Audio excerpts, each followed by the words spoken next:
মোৰ মৰমৰ ছাত্ৰ-ছাত্ৰীসকল নমস্কাৰ মই তোমালোকৰ ইংৰাজী টিচাৰ মিছেছ তনুশ্ৰী দাস মই যোৱা 16 বছৰৰ পৰা ইংৰাজী পঢ়াই আছো আৰু সেই কাৰণে মই তোমালোকক ক'বলৈ বিচাৰিছো যে মোৰ লক্ষ্য কেৱল নম্বৰ বৃদ্ধি কৰা নহয় ইংৰাজী বুজি ভাল পোৱা আৰু আত্মবিশ্বাসেৰে ব্যৱহাৰ কৰিব পৰা এই মোৰ লক্ষ্য তহা মই আৰু বেছি দেৰি নকৰো আমি আজি ক্লাছ 12ৰ এক অতি গুৰুত্বপূৰ্ণ চেপ্টাৰ দ্য লাষ্ট লেসন পঢ়িম এই গল্পটো লিখিছে আলফঞ্জো ডডে আলফঞ্জো ডডে কিন্তু তোমালোকে মনত ৰাখিবা এও এজন ফ্ৰেঞ্চ ৰাইটাৰ আছিলে ফ্ৰেঞ্চ ৰাইটাৰ মানে ফ্ৰান্স দেশৰ লেখক আছিলে কিন্তু এইটো কেৱল এটা স্কুলৰ গল্প নহয় এইটো নিজৰ ভাষা নিজৰ দেশ আৰু নিজৰ পৰিচয়ক ভাল পোৱা গল্প গল্পটো শেষলৈকে শুনিলে তোমালোকে বুজিবা যে আমি যেতিয়া কোনো বস্তু হাতৰ ওচৰত পাওঁ তেতিয়া তাৰ মূল্য বুজি নাপাওঁ কিন্তু হেৰুৱাই পেলোৱাৰ পিছতহে তাৰ প্ৰকৃত মূল্য বুজি পাওঁ এই গোটেই চেপ্টাৰটোত আমি সেইটোকে পঢ়িম কিন্তু গল্পটো বুজিবলৈ প্ৰথমতে অলপ ইতিহাস জানিব লাগিব হল এই ইতিহাসত তোমালোকে জানিব লাগিব যে ফ্ৰান্স আৰু প্ৰুছিয়া নামৰ দেশ দুটাৰ মাজত যুদ্ধ হৈছিল এই যুদ্ধত ফ্ৰান্স হাৰ মানে ফলত প্ৰুছিয়াই ফ্ৰান্সৰ দুটা অঞ্চল দখল কৰে এটা আছিল এলছেছ আৰু আনটো আছিল লৰেইন তোমালোকে মেপত যদি চোৱা দুইটাই ৰঙা দিয়া মানে ৰঙা ৰঙেৰে দিয়া আছে তোমালোকে পঢ়িলে বা চালে গম পাবা এই অঞ্চল দুটাত বাস কৰা মানুহবোৰ ফ্ৰেঞ্চ ভাষা কৈছিল কিন্তু যুদ্ধত জয়লাভ কৰাৰ পিছত জাৰ্মানীৰ কাষকে মানে শাসন কৰা মানুহবোৰে ঘোষণা কৰিলে যে এতিয়াৰ পৰা বিদ্যালয়ত ফ্ৰেঞ্চ ভাষা পঢ়াবলৈ নোৱাৰে কেৱল জাৰ্মান ভাষাহে পঢ়োৱা হ'ব ভাবি চোৱাচোন এতিয়া তোমালোকে যদি এদিন কোৱা হয় যে অসমত এতিয়াৰ পৰা অসমীয়া ভাষা পঢ়িব নোৱাৰা কেনেকুৱা লাগিব ঠিক তেনেকুৱাই অনুভৱ কৰিছিল এলছেছ আৰু লৰেইনৰ মানুহসকলে এতিয়া আহো মূল গল্পলৈ গল্পটোৰ নেৰেটৰ হৈছে ফ্ৰান্স নামৰ এজন সৰু ল'ৰা তোমালোকে কিন্তু গণ্ডগোল নকৰিবা কিয় ফ্ৰান্স FRANCE এইটো এখন দেশ ফ্ৰেঞ্চ FRENCH মানুহবোৰক কয় আৰু তেখেতসকলৰ ভাষাক কয় আৰু ফ্ৰান্স FRANZ এইটো হ'ল এই গল্পটোৰ সৰু ল'ৰা এজন যোনে গোটেই গল্পটো গোটেই কাহিনীটো আমাক শুনায় হল তো তোমালোকে যেতিয়া পঢ়িবা বা লিখিবা স্পেলিং মিষ্টেক নকৰিবা এদিন পুৱা ফ্ৰান্স বিদ্যালয়লৈ গৈ আছিল কিন্তু তাৰ মনটো একেবাৰে বিদ্যালয়লৈ যাবলৈ মন নাছিলে কাৰণ এম হেমেল ছাৰে প্ৰিন্সিপালৰ পাৰ্টিচিপলছৰ অকে পাৰ্টিচিপল এটা ব্যাকৰণৰ ভাগ পাৰ্টিচিপলছৰ নিয়ম সুধিব বুলি কৈছিল আৰু ফ্ৰান্সে একো পঢ়া নাছিলে সেয়েহে যি ভয় খাই আছিল পথত সি ভাবিলে বিদ্যালয়লৈনো যাম কিয় বাহিৰত ইমান ধুনীয়া ৰ'দ চৰাইবোৰ গাই আছে সৈন্যসকলেও ড্ৰিল কৰি আছে অৰ্থাৎ বিদ্যালয় এৰি বাহিৰত ঘূৰি ফুৰিবলৈ তাৰ বেছি মন গৈছিল কিন্তু শেষত সি বিদ্যালয়লৈ যোৱাৰ সিদ্ধান্ত ল'লে ইয়াত আমি ফ্ৰান্সৰ অলহতা আৰু পঢ়া পিছুৱাই দিয়াৰ অভ্যাস দেখিবলৈ পাওঁ তোমালোকে দেখি আছা যে মই ইয়াতে বুলেটিন বোৰ্ড বুলি এটা লিখি থৈ দিছো জাননী ফলক এই বুলেটিন বোৰ্ড মানে আজিকালি যে স্কুলবোৰত নোটিছ বোৰ্ড থাকে ঠিক তেনেকুৱাই আগৰ দিনততো হোৱাটছআপ নাছিলে, কোনো ধৰণৰ ইনষ্টাগ্ৰাম নাছিল, মোবাইল ফোন নাছিলে। তেতিয়া কিবা যদি খবৰ থাকে এই বুলেটিন বৰ্ডত তেওঁলোকে আহি আঠা লগাই দিয়ে। চৰকাৰৰ যদি কিবা নটিচ থাকে আহি পেলাই আঠা লগাই দিয়ে আৰু গাঁৱৰ মানুহবিলাকে আহি পেলাই তাতে পঢ়ে আৰু গম পায় কি হৈছে কি নাই হোৱা। আৰু এইবাৰ বুলেটিন বৰ্ডত কি লিখা আছে যে টাউন হলৰ সন্মুখত ভিৰ আছিলে আৰু সেইটো কোনে দেখা পাইছে? ফ্ৰান্সে দেখা পালে। যোৱা 2 বছৰৰ সকলো বেয়া খবৰ, যুদ্ধত যে হাৰিলে, নতুন নিৰ্দেশ ইয়াৰ পৰাই আহি আছিলে। হ'ল ৱাচটাৰ নামৰ কুমাৰজনে ফ্ৰান্সক লৰালৰি নকৰিবলৈ কয়। কিয়? কাৰণ তেখেতে আমি পিছত গম পাম যে কিয় কৈছিল যে স্কুললৈ যাওঁতে বেছি লৰালৰি কৰিবলৈ নেলাগে। ফ্ৰান্সে ভাবিছিলে মোক চাগে ঠাট্টা কৰি হাঁহিছে। মই যে ইমান দৌৰা-দৌৰি কৰি গৈ আছো, চবেই জানে মই যে পঢ়িবলৈ নাই বিচৰা। এতিয়া সোমালেহে গম পাব যে হৈছিল কি। বিদ্যালয়ৰ ওচৰ পাওঁতে ফ্ৰান্স আচৰিত হৈ গ'ল। সাধাৰণতে বিদ্যালয়ত বহু কোলাহল থাকে। ছাত্ৰ-ছাত্ৰীৰ মাত, ডেস্ক খোলা বন্ধ কৰাৰ শব্দ, ছাৰে টেবুলত ৰুলাৰ মাৰি শাসন কৰা শব্দ। কিন্তু সেইদিনা বিদ্যালয়টো একেবাৰে নিস্তব্ধ হৈ আছিল। যেন দেওবাৰৰ পুৱাহে। ফ্ৰান্সে ভাবিলে, কি হ'ল? সকলো ইমান শান্ত কিয়? ইয়াৰ পৰাই পাঠকৰ মনত কৌতূহল জন্মে আৰু নিশ্চয় কিবা ডাঙৰ ঘটনা ঘটিবলৈ গৈ আছে বুলি ভাবিলে। কাৰণ মই ইয়াতে তোমালোকে দেখা পাবাই বাওঁফালে লিখি থৈছো, এই নৰ্মেল ডে, সাধাৰণ দিনত কেনেকুৱা ধৰণৰ হয়। আৰু সোঁফালে লিখি থৈছো যে শেষ পুথিৰ দিনাখন কেনেকুৱা ধৰণৰ হৈ আছিলে।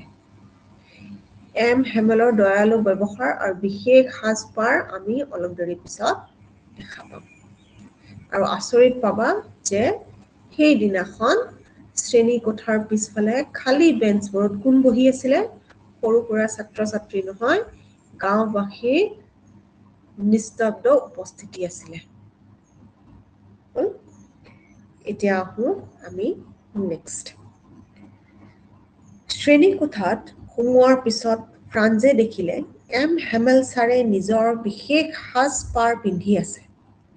সেউজীয়া কোট, ফ্ৰিল লগোৱা চাৰ্ট আৰু কলা ৰেচমি টুপি। এইবোৰ তেওঁ সাধাৰণতে উৎসৱ বা বিশেষ অনুষ্ঠানতহে পিন্ধিছিল। তাৰ পিছত এম হেমেলে এটা খবৰ দিলে। তেওঁ ক'লে, মোৰ মৰমৰ ছাত্ৰ-ছাত্ৰীসকল, আজিৰ পাঠটো মোৰ শেষ পাঠ। বাৰ্লিনৰ পৰা আদেশ আহিছে যে এতিয়াৰ পৰা ফ্ৰেঞ্চ ভাষা পঢ়োৱা নহ'ব। আজি তোমালোকৰ শেষ ফ্ৰেঞ্চ ক্লাছ। এই কথা শুনি ফ্ৰান্সৰ ওপৰত যেন বজ্ৰপাত পৰিল। হঠাৎ সি বুজি পালে যে নিজৰ ভাষাটো হেৰুৱাবলৈ গৈ আছে। হ'ল আৰু মই যে তোমালোকক এই চেণ্টেন্সটো দিয়া আছে, my children, this is the last lesson I shall give you, this is your last French lesson. এইটো তোমালোকে নিজৰ কিতাপত আণ্ডাৰলাইন কৰি থৈ দিয়া, বহুত দৰকাৰ। হ'ল এতিয়া কি হৈছিলে? খবৰটোতো শুনিলে। খবৰটো শুনাৰ পিছত ফ্ৰান্সৰ মনত সম্পূৰ্ণ সলনি হৈ গ'ল। আগতে সি ফ্ৰেঞ্চ ছাবজেক্টটো ভাল নাপাইছিল। পঢ়িবলৈও মন নাছিল। কিন্তু এতিয়া সি উপলব্ধি কৰিলে যে এইটো তাৰ শেষ সুযোগ। সেয়েহে হঠাৎ তাৰ গ্ৰামাৰৰ কিতাপবোৰৰ ভাল পাবলৈ লগা হ'ল। হিষ্ট্ৰীৰ কিতাপবোৰো প্ৰিয় হৈ উঠিল। যিবোৰ বস্তু আগতে বোজা যেন লাগিছিল, সেইবোৰ এতিয়া সম্পদ যেন লাগিবলৈ ধৰিলে। এইখিনি লেখকে দেখুৱাব বিচাৰিছে, মানুহ কোনো বস্তু হেৰুৱাবলৈ ধৰিলেহে তাৰ মূল্য বুজি পায়। হ'ল আৰু মই ইয়াত তোমালোকক কেৰেক্টাৰ এনালাইচিছ দিছোঁ, তোমালোকে ভালকৈ চাব পাৰা যে এম হেমন এজন কঠোৰ শিক্ষকৰ পৰা কি হৈছিল, এজন আৱেগিক ধৈৰ্যশীল আৰু দয়ালু ব্যক্তিলৈ পৰিৱৰ্তন হ'ল। সেইকাৰণেতো তেওঁ এজন কঠোৰ শিক্ষক আছিল কাৰণেতো ফ্ৰেণ্ডছে ভয় খাইছিলে যে মই পাৰ্টিচিপেল পঢ়ি যোৱা নাই, মোকতো মাৰিব, স্কিল লৈ থাকে, স্কিলেৰে মোক মাৰিব। কিন্তু তেওঁ শেষৰ দিনাখনহে বুজি পালে যে তেওঁ এজন আৱেগিক ধৈৰ্যশীল আৰু দয়ালু ব্যক্তিও হয়। তেওঁ পোচাকটো চোৱা, কি ধুনীয়া পোচাক পিন্ধিছে। এইবোৰ কেৱল তেওঁ স্পেচিয়েল অকেজনতহে পিন্ধে। আৰু এটা বহুত ডাঙৰ কথা, তেওঁ আত্মসমালোচনা কৰিছিল, তেওঁ নিজকে দুখ দিছিল, ছাত্ৰ ছাত্ৰীৰ মাক দেউতাককো দুখ দিছিলে যে তেওঁলোকে নিজৰ ল'ৰা ছোৱালীক স্কুললৈ পঠোৱা নাছিলে। আৰু তেওঁ নিজেও 40 বছৰে সেই স্কুলত পঢ়োতে মন দি স্কুলখনক ছাত্ৰ ছাত্ৰীসকলক পঢ়োৱা নাছিলে। কিয়? কাৰণ তেওঁ ভাবিছিল হাতত ঢেৰ সময় আছে।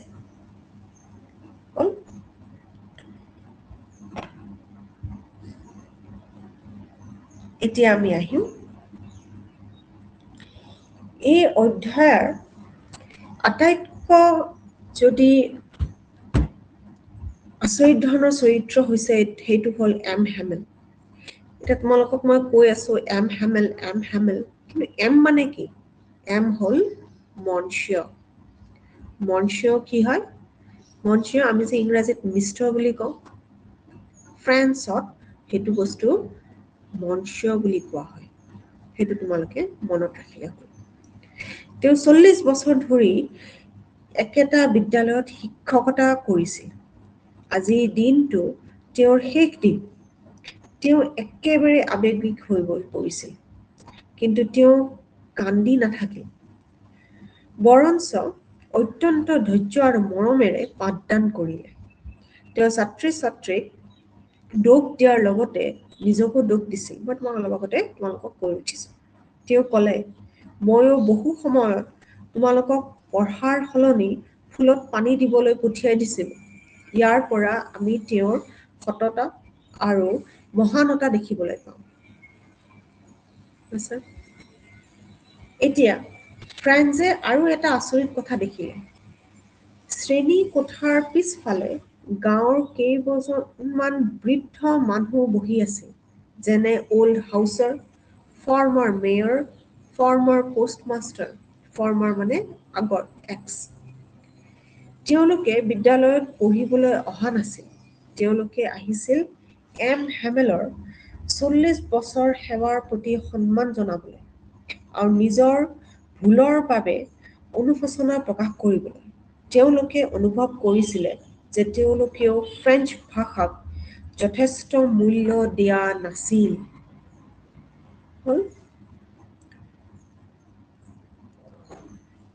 এই অধ্যায়ৰ আটাইতকৈ গুৰুত্বপূৰ্ণ কথা ইয়াত আছে। এই এম হেমেলে ক'লে, যেতিয়ালৈকে কোনো জাতিয়ে নিজৰ ভাষা ধৰি ৰাখে, তেতিয়ালৈকে তেওঁলোকৰ স্বাধীনতা সম্পূৰ্ণভাৱে হেৰাই নাযায়। তেওঁ ভাষাক কাৰাগাৰৰ চাবিৰ লগত তুলনা কৰিছে। ইয়াৰ অৰ্থ কি?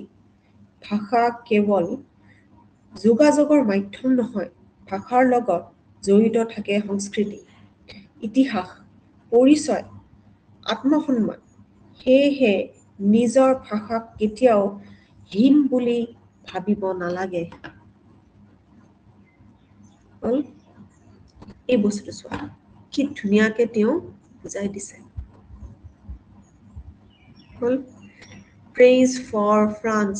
ফ্ৰান্সক কি বুলি, ফ্ৰেঞ্চ লেংগুৱেজটো কি বুলি কৈছে? এম হেমেলৰ মতে এই পৃথিৱীৰ আটাইতকৈ ধুনীয়া, আটাইতকৈ স্পষ্ট আৰু যুক্তিসংগত ভাষা। তেওঁ এইটো এটা চাবিৰ লগত তুলনা কৰিছে। প্ৰুছিয়ানসকলে নিজৰ ভাষা জাপি দিয়াৰ বিৰুদ্ধে মাতৃভাষাক ধৰি ৰখাটোৱে হৈছে স্বাধীনতা ঘূৰাই পোৱাৰ একমাত্ৰ অস্ত্ৰ। নিজৰ ভাষা পাহৰি গ'লে পোৱাধীনতা সম্পূৰ্ণ নহয়গৈ।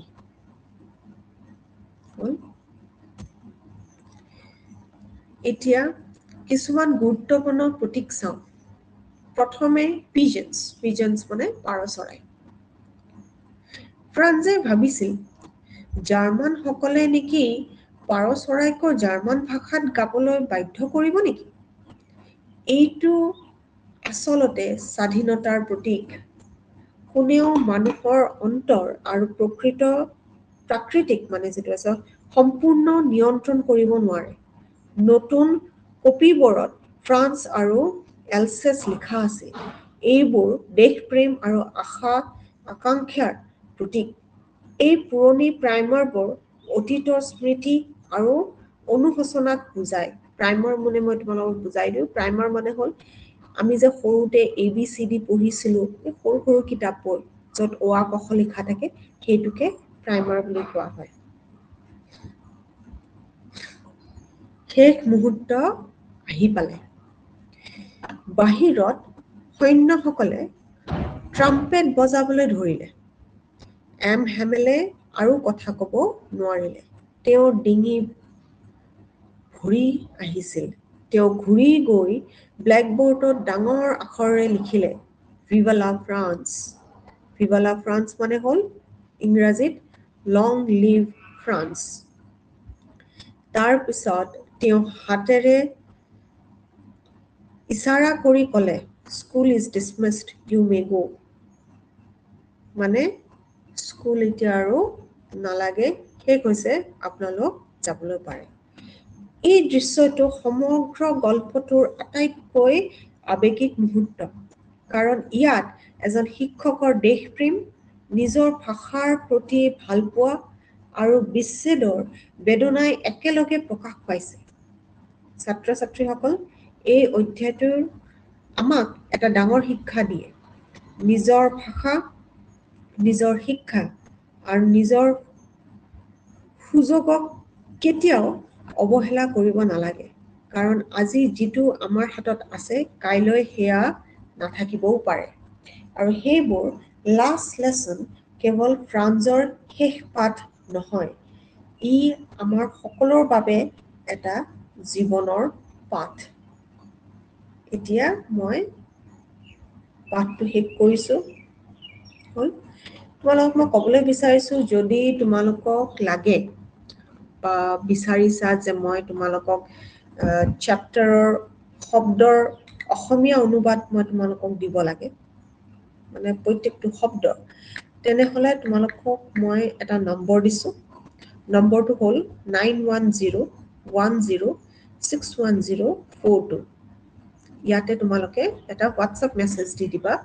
মই তোমালোকলৈ প্ৰত্যেকটো শব্দৰ অসমীয়া অনুবাদ তোমালৈ পঠিয়াই দিম। ফ্ৰী অফ কষ্ট, একো পইচা দিব নালাগে।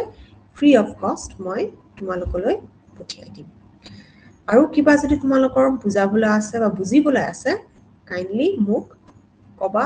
এই নম্বৰটোত মোক হোৱাটছএপত লিখি দিবা, তলত তোমালোকে মেছেজ দিবা। অবভিয়াছলি তোমালোকে ছাবস্ক্ৰাইব কৰি ল'বা, কাৰণ মই অতি শীঘ্ৰে আৰু নেক্সট লেচন দ্য ইণ্ডিগো দিবলৈ চেষ্টা কৰিম। Thank you everyone and keep studying. Bye bye.